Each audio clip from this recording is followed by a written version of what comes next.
By the third day, most people believed the story. That was the part Crow had expected. The broadcasts repeated the same language in slightly different arrangements: a disgraced investigator, an obsessive pattern seeker, a man who mistook coincidence for conspiracy. Clips from the hearing were replayed, trimmed carefully so that his questions sounded erratic rather than precise. Crow watched none of it. He stayed underground, moving through places that existed only because no one thought to look at them twice. Storage levels beneath transit hubs, closed service corridors, rooms that once had a purpose and now had only shadows. He listened instead. Voices told the real story, not the official ones but the pauses between them, the hesitation before denial, the sudden eagerness to move on. Fear was leaking. The insider contacted him at irregular intervals now, never staying connected for long. Each time the voice sounded more strained. "They're rewriting the chain," the insider said. "Everything before you is being simplified." Crow sat in the dark, back against concrete, notebook open on his knees. "They're building a myth. Yes, one villain is easier than a system." Crow smiled faintly. "Then they've made me larger than I ever was."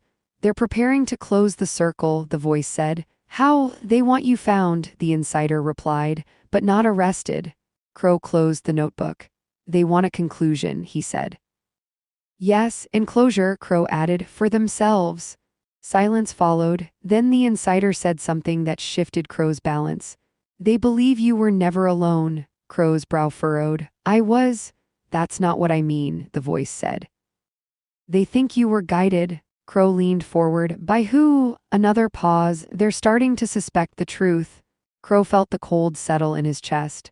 "They're realizing the system trained me," he said. "Yes." Crow exhaled slowly. The irony would have made him laugh if it didn't feel so heavy. He hadn't learned how to see patterns by accident.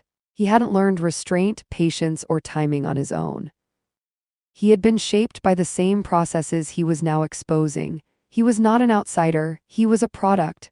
And the council was beginning to remember that. That night, Crow returned to a place he hadn't been in years: the archive, not a building.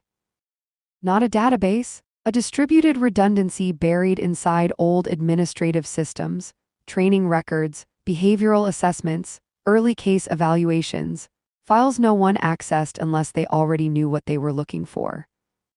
Crow navigated it slowly, carefully, and there it was, his file, thicker than he remembered, annotations added long after he had left active service, observations written by people who never met him.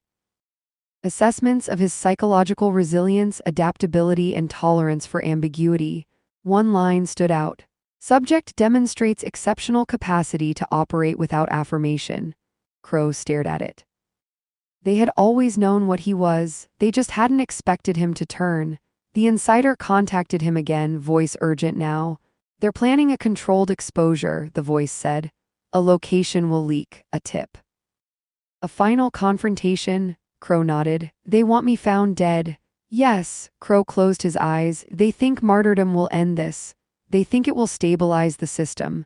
Crow opened his eyes and smiled grimly. "Then they still don't understand," he said. The insider hesitated. "What are you planning?" Crow didn't answer immediately. When he did, his voice was quiet.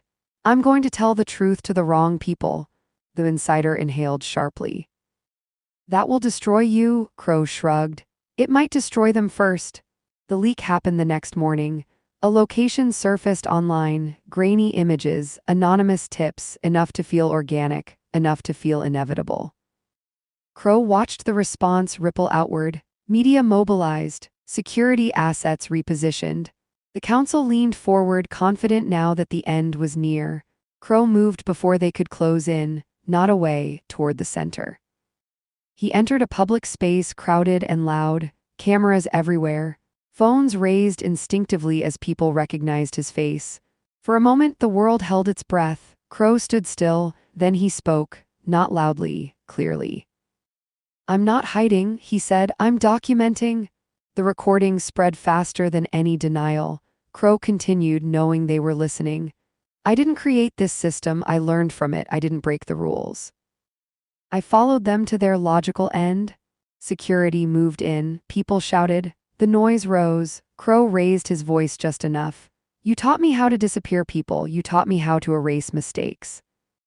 You taught me that stability matters more than truth. Hands grabbed him. Cameras shook. Crow looked directly into the lens nearest to him. And now you're afraid because I used what you taught me against you. The feed cut. Crow was gone. By nightfall, the official statement was ready. Crow had resisted arrest. Crow had endangered the public. Crow had been neutralized. No body was shown. No details released. The council exhaled. For the first time in days, they believed the noise would fade. But deep inside the system, something else was happening. Files were moving, copies activating, truth dispersing. Crow had never planned to survive this. He had planned to multiply.